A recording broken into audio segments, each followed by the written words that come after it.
Northampton City Council will vote on a resolution that would permit terminally ill patients to end their lives if they choose to do so.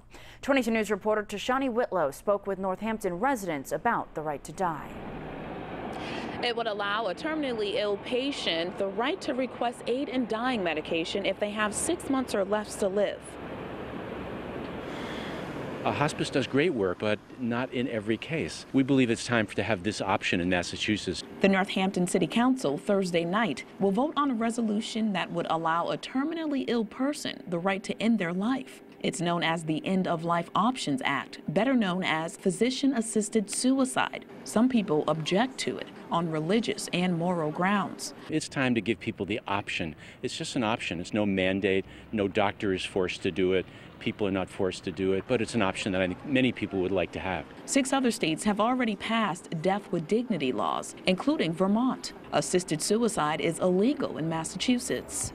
In 2012, the Death with Dignity bill was defeated by Massachusetts voters by 51 to 49%.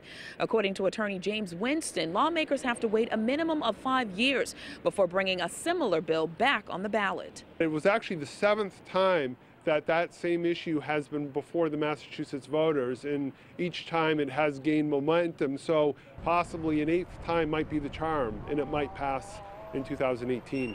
The question may be on the ballot next year, but with more layers of protection. A person wishing to end their life would be required to have 2 physicians to sign off on the request and would need a psychological examination. Amherst will vote next week. The Northampton City Council will vote tonight on the matter. Reporting live from our Hampshire County Bureau in Northampton, TASHANEA Whitlow, 22 News.